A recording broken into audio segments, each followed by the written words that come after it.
आप सबों को जय मसीह की। आज हम बहुत ही रोचक और गंभीर विषय पर चर्चा करने वाले हैं मेरे प्रियो, जिसका नाम है प्रभु भोज, लॉर्ड सफर, होली कम्युनियन बोलते हैं जिसको। मेरे प्रियो, ये प्रभु भोज का विषय बहुत ही गंभीर विषय है, बहुत ही आवश्यक और महत्वपूर्ण विषय है। इसका कलीसिया में बहुत महत्व है, हर एक विश्वासी के जीवन में बहुत महत्व है और हर एक कलीसियाओं में इसका बहुत महत्व है, क्योंकि इसके बिना हम अधूरे से हैं। मेरे प्रियो, अंत तक बने रहें और पूरे वीडियो को सुने। और आज हम बहुत सी बातों को सीखेंगे कि प्रभु भोज असल में है क्या और क्यों इसे ग्रहण करना है और कब ग्रहण करना है और कौन ग्रहण कर सकता है और कौन इसे देता है। तो मेरे प्रियो, बाइबिल में यदि हम सही रीति से पढ़ते हैं तो उत्पत्ति से लेकर प्रकाशित वाक्य तक जितनी भी बातें हैं, पुराने नियम की जो बातें थी, जो प्रतिज्ञाएं थी, जो वाचाएं थी या जो व्यवस्था या कानून था, उसको जब प्रभु यीशु मसीह इस धरती पर देह में होकर आया तो उसने सारी व्यवस्था को पूरा तो किया अपने शरीर में, लेकिन बहुत ऐसे कुछ मेजर जो वाचाएं और प्रतिज्ञाएं थी जिसको प्रभु यीशु मसीह नए तरीके से अब हमारे लिए, नए नियम के लोगों के लिए, नया जन्म पाए हुए लोगों के लिए नए तरीके से उसने नई वाचा में बदल दिया। क्योंकि यदि हम प्रभु भोज की इतिहास को देखें तो निर्गमन की पुस्तक में जहाँ पर मूसा इजरायली लोगों को मिस्र से छुड़ा कर लाने वाला था, तो छुटकारा से पहले, गुलामी की दशा से छुटकारा से पहले उन्होंने फसह का पर्व मनाया। और जब उस फसह के पर्व मनाए तो उसमें एक निर्दोष मेमने को उन्होंने बलिदान किया, हर एक परिवार ने, और अपने अपने चौखट में उसके लहू को लगाया। और जब परमेश्वर का स्वर्गदूत वहां से गुजरा तो लहू लगे हुए घर के अंदर जितने थे वे सुरक्षित बच गए, और बिना लहू वाले लोगों को, उनके पहिलौठों को उसने एक ही रात में ख़त्म कर दिया, पशु, जानवर, मनुष्य, सबके। और जो लोग लहू की सुरक्षा में थे वो सुरक्षित रहे और बच गए, और उस गुलामी से परमेश्वर उनको निकाल के ले आया था। तो मेरे प्रियो, उसी फसह के पर्व को, जो पुरानी वाचा था, उसको अब यीशु मसीह उसी फसह के पर्व के दिन नई वाचा में बदल दिया। जब हम देखते हैं मत्ती और उसके 26-17 में, तो प्रभु यीशु मसीह उस फसह के पर्व के त्यौहार में जो कुछ बना था, रोटी और दाखरस और कुछ चीज़ें, भोजन वस्तु, उसी में से वो लोग खा रहे थे। और खाते खाते प्रभु यीशु मसीह ने अपने चेलों के बीच में इस जो महत्वपूर्ण विधि है इसकी स्थापना किया, जिसको हम प्रभु भोज बोलते हैं। अब हम देखते हैं कि प्रभु भोज को और कुछ नाम से बोला जाता है, जैसे प्रभु भोज, प्रभु की मेज, रोटी तोड़ना, धन्यवाद देना, या संगति करना या सहभागिता करना भी बोलते हैं। अंग्रेजी में इसको लॉर्ड सफर बोलते हैं, होली कम्युनियन बोलते हैं। तो इतने सारे इनके नाम हैं, लेकिन सबका एक ही मतलब होता है, प्रभु भोज। अब इसको प्रभु भोज ही क्यों बोला जाता है, दूसरा नाम क्यों नहीं बोला जाता? ये इसलिए कि प्रभु यीशु मसीह ने स्वयं इसको स्थापित किया था, इस वाचा को बांधा था लोगों के साथ, इसलिए इसको प्रभु भोज बोला जाता है। इसमें रोटी जो यीशु मसीह का मांस है, और दाखरस जो यीशु मसीह का लहू है, और ये वाचा का चिन्ह है कि उसने वाचा का चिन्ह, जैसे उदाहरण के लिए जब नूह के समय में बारिश हुआ था तो परमेश्वर ने नूह से वाचा बांधा कि अब से मैं इस संसार को पानी से नष्ट नहीं करूँगा। उसका ये चिन्ह होगा, जब भी बहुत ज़्यादा पानी गिरेगा तो आकाश में देखना एक 7 रंग का जो है रेनबो दिखाई देगा। ऐसा करके उसको वाचा बांधा था। और आज भी हम उस वाचा को देखते हैं, जब बारिश होती है तो रेनबो दिखता है, पानी अपने आप कट जाता है। तो वो परमेश्वर की वाचा है कि वो पानी से इस दुनिया को ख़त्म नहीं करेगा। तो उसी प्रकार यीशु मसीह ने वाचा बांधा कि मेरे लहू बहाए जाने से बहुतों के पापों की क्षमा होगा और बहुतेरों का प्राण उद्धार पाएगा। तो उद्धार और पापों की क्षमा की वाचा प्रभु यीशु मसीह बांध रहा था, उसका ये निशानी था। तो मेरे प्रियो, उसमें अखमीरी रोटी और अंगूर की जो रस है उसका इस्तेमाल करते हैं उस चिन्ह के लिए, क्योंकि ये सकारात्मक बातों को दर्शाता है। खमीर रोटी जो है खट्टा होता था और बहुतेरे चीज़ों को खराब कर देता था, वो नकारात्मक प्रतीक है, इसलिए बिना नमक और बिना खट्टा के रोटी को उपयोग किया जाता है। अब प्रभु यीशु मसीह ने अपना मांस और लहू ही खाने के लिए क्यों ठहराया, क्यों इस विधि को दिया, इस पर थोड़ा सा विचार करेंगे। ये एक स्मरण यादगार के लिए प्रभु यीशु मसीह ने किया है, क्योंकि पृथ्वी सृष्टि की इतिहास से लेकर शुरू से लेकर प्रकाशित वाक्य की अंतिम पुस्तक इस दुनिया की अंत होने तक हम देखते हैं तो ऐसा चीज परमेश्वर ने कभी नहीं किया। और ये जो है बहुत महत्वपूर्ण और विशेष और बहुत ही गंभीर चीज थी जिसको मनुष्य के मन में बिठाना था, क्योंकि मनुष्य जो है भुलक्कर प्राणी है, वो हर चीज को भूल जाता है, कुछ दिन जाने के बाद भूल जाता है। इसलिए परमेश्वर ने मनुष्य के लिए ऐसी विधि को ठहराया जिसको मनुष्य कभी ना भूले, न कभी न मिटे। जब तक इस दुनिया का इतिहास रहेगा तब तक ये विधि चलता रहेगा। क्योंकि मेरे प्रियो, हो सकता है अपने प्रेमिका की यादगार में एक राजा ने ताजमहल बना दिया, किसी ने बड़े बड़े महल बना दी, किसी ने सुंदर गिफ्ट दे दिया, किसी ने और कुछ कर दिया, उपहार दे दिया, अपने प्रेम की निशानी को लोगों के सामने प्रकट किया। उन्होंने बना करके दिखाया कि मैं इससे इतना प्रेम करता हूँ, और वो निशानियाँ आज भी बनी हुई है। हो सकता है कई लोगों का निशानी मिट जाता है, उसका अस्तित्व मिट जाता है, 2 साल 4 साल 100 साल 1000 साल 500 साल बाद वो निशानियां मिट जाती, लेकिन प्रभु यीशु मसीह ने एक ऐसा यादगार का चिन्ह दिया है जिसको कोई मिटा नहीं सकता, जिसको कोई हटा नहीं सकता, जिसको कोई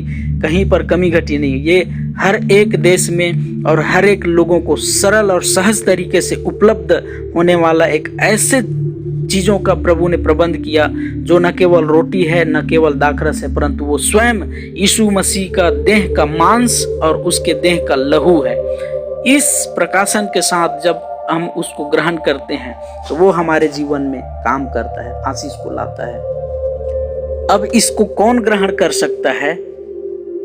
बिना बपतिस्मा लिए, बिना, जो लोग विश्वास नहीं करते, जो प्रभु को नहीं जानते, प्रभु को के बारे में जानना, बाइबिल को पढ़ लेना वो अलग चीज है, लेकिन जो व्यक्तिगत तौर पर अपने पापों से मुकर गया, अपने पापों से तौबा कर लिया, यीशु को उद्धारकर्ता ग्रहण कर लिया, बपतिस्मा लेकर वो जब एक अधिकार में आ जाता है, उसको अथॉरिटी मिल जाता है कि आप ले सकते हो, तो नया जन्म पाए हुए हर एक चेला, हर एक विश्वासी इसको ग्रहण कर सकता है, क्योंकि प्रभु ने खुद निमंत्रण दिया इसको ग्रहण करने के लिए। और इसको कब कब करना है, कब कब लेना है, तो बाइबिल में लिखा है प्रेरितों के काम 20 और उसके 7 में कि सप्ताह के पहले दिन, प्रत्येक सप्ताह प्रथम कलीसिया के प्रेरित लोग इसको ग्रहण करते थे। जो यीशु मसीह के खुद चेले थे और उनके चेले थे, वो लोग सप्ताह के पहले दिन हर सप्ताह इसको लेते थे। और उससे पहले यदि देखें तो वो लोग घर घर जब जाते थे संगति करने के लिए, तो वो लोग रोटी तोड़ते थे, प्रतिदिन घर घर तोड़ते थे, प्रतिदिन। जिनको प्रकाशन प्राप्त है वो प्रतिदिन लेते हैं। आगे हम सीखेंगे कि कैसे, क्यों प्रतिदिन लेना है, लेकिन कलीसिया में प्रति सप्ताह लिया जाता है, लिया जाना चाहिए। पुराने नियम में मेरे प्रियो, पुराने नियम में देखें तो अब्राहम जब लड़ाई से जीत कर लौटा तो वो सालेम के राजा मलकीसिदक से मिला, और जब राजा ने उसको आशीर्वाद दिया और उसको प्रभु भोज दिया, वहां पर रोटी और दाखरस दिया उसको, अब्राहम को। उस समय यीशु मसीह इस धरती पर नहीं आया, उस समय वाचा व्यवस्था नहीं था, फिर भी उस समय इतिहास में अब्राहम ने प्रभु भोज लिया था। और जब उसने प्रभु भोज लिया तो अब अपने देने वाले को, अपने लीडर, अपने अगुए को, उस मलकीसिदक को उसने अपना सारे वस्तुओं का दशमांश दिया, और दशमांश देकर अब परमेश्वर पिता के आराधना किया उसने, मेरे प्रियो। और जब अब्राहम ने प्रभु भोज को ग्रहण किया और दशमांश दिया, उसके बाद परमेश्वर ने उसको दर्शन दिया, प्रतिज्ञाएं दिया और भविष्यवाणियां दिया। ये 3 चीज उसके पूरे वंश को मिला।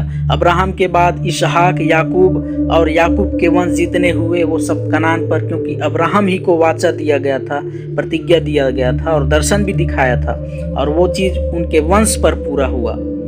तो नया नियम में जब हम यीशु मसीह के द्वारा हम देखते हैं, यीशु मसीह अपना जो है देह और अपना लहू को हमको और आपको खाने के लिए आमंत्रित किया है, उस पर उसने न्योता दिया है। तो जब हम उसको ग्रहण करते हैं, उसके मांस और जीवित लहू को जब हम ग्रहण करते हैं, तब हम जो है अपने परमेश्वर पिता को अपना समय, अपना जीवन, अपने आमदनी और अपने सारे वस्तुओं पर जो है हम पहला फल, पहला चीज, प्रथम स्थान उसको देकर हम लोग उसको दशमांश देते हैं। और ऐसा करके हम अपने परमेश्वर की आराधना करते हैं। और तब प्रभु यीशु मसीह में हमें एक नया वाचा का दर्शन मिलता है, नई प्रतिज्ञा मिलती है और नई भविष्यवाणी के साथ हमको अधिकार मिलता है, हमको पुत्र बना लेता है, हम वारिस बन जाते हैं और हमको विरासत में लेपालक पुत्र बनाकर परमेश्वर जो है स्वर्ग राज को सौंप देने का भी प्रतिज्ञा कर दिया है। हालेलुया। यूहन्ना की सुसमाचार में यीशु मसीह ने कहा, जीवन की रोटी मैं हूँ। उसने कई बार कहा जीवन की रोटी मैं हूँ। और मनुष्य जाति जो है पापी है, उसके स्वभाव में पाप है, वो पवित्र नहीं हो सकता अपने आप से।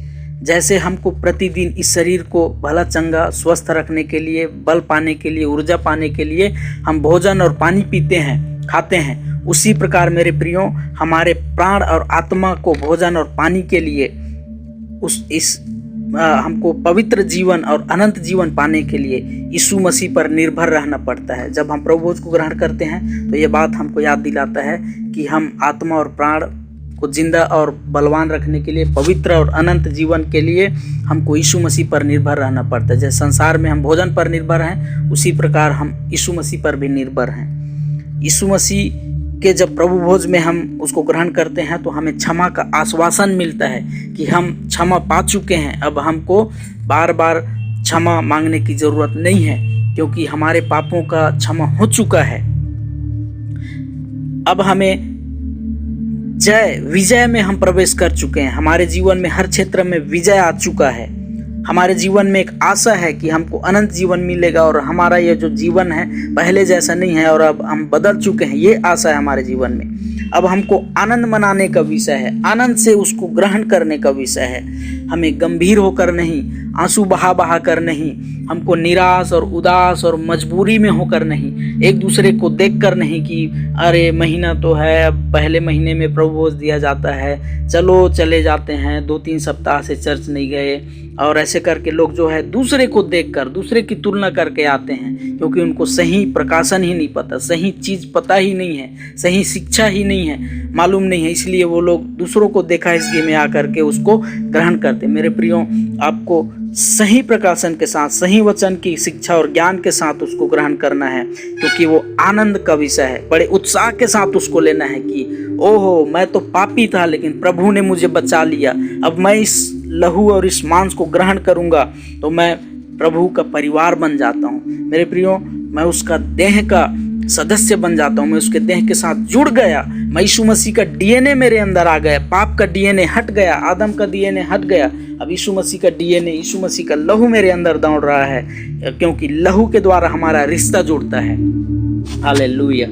विश्वास करते हैं तो केवल हमारा उद्धार होता है, लेकिन जब हम प्रभु भोज को ग्रहण करते हैं तो वो लहू जिसमें प्राण है, जिसमें जीवन है, वो लहू जब हमारे अंदर आता है तो उस लहू के कारण हम परमेश्वर के बच्चे बनते हैं, यीशु मसीह के भाई बन जाते हैं, और उस लहू के कारण हम एक परिवार हो जाते हैं, स्वर्गीय परिवार के सदस्य हो जाते हैं,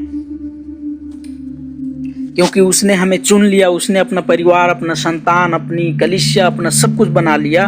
तो इसलिए उस जमाने में लोग जो है गलत प्रकाशन और गलत रीति से उसको खाए पिए। पौलुस के समय में तो पौलुस लिखता है, तुम लोग गलत रीति से खाए हो, इसलिए बहुत लोग निर्बल हो गए, कुछ लोग रोगी हो गए, कुछ लोग मर गए गलत तरीके से खाने से। लेकिन मेरे प्रियो, यदि हम इसको सही तरीके से खाते हैं तो हमको जो है, हमको पावर मिलता है, बल मिलता है, बलवान होते हैं हमको उत्तम स्वास्थ्य मिलता है, हम स्थिर होते हैं, हमको अनंत जीवन मिलता है।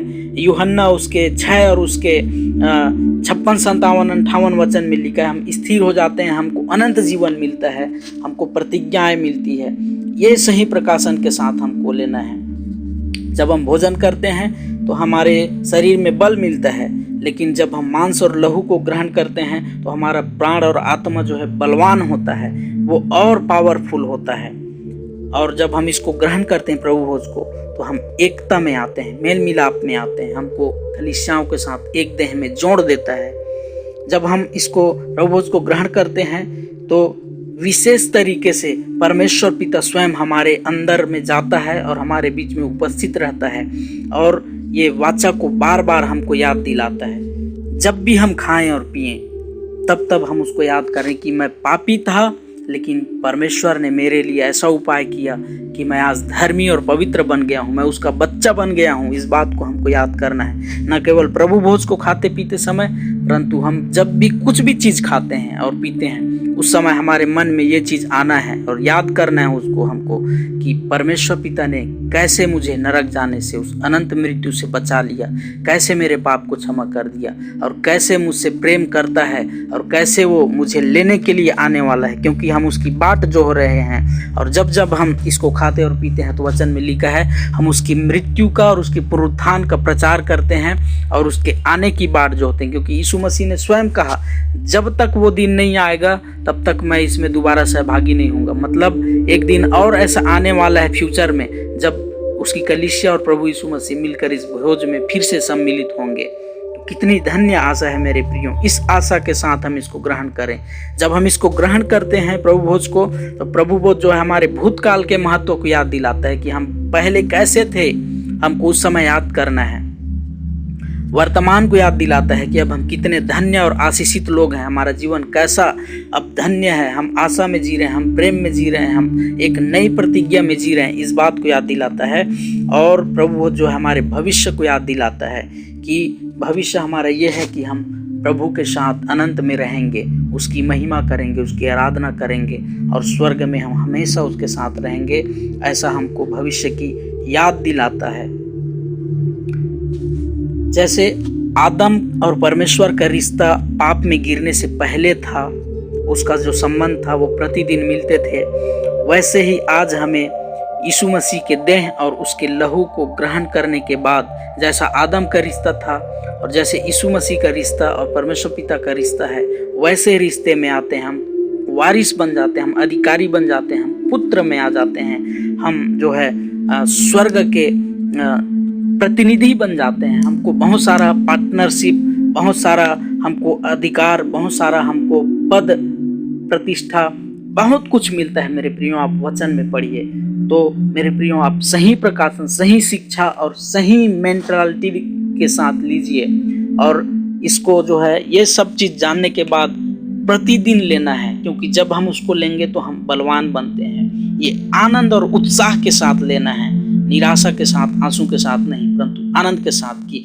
प्रभु को मैं ग्रहण कर रहा हूँ, प्रभु मेरे अंदर है, क्योंकि हम उसके मंदिर हैं, हमारे अंदर रहता है और मसीह हमारे अंदर और हम मसीह के अंदर है, क्योंकि वो हम उसमें छिप गए हैं, मसीह में छिप गए हैं। तो मेरे प्रियो प्रभु भोज कोई साधारण चीज़ नहीं है, ये कोई ऐसी विधि नहीं है ये सब लोग लेते हैं तो देखकर हम भी ले लें, ऐसा नहीं है। इसको आप सही शिक्षा के साथ लीजिए और आप जरूर आशीषित होंगे।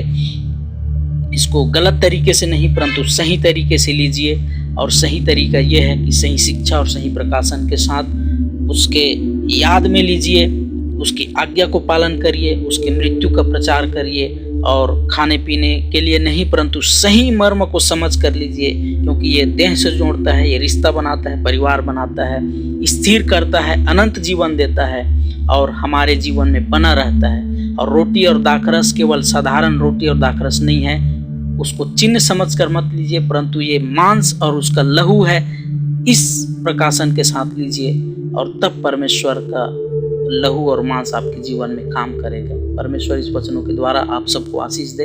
आमीन।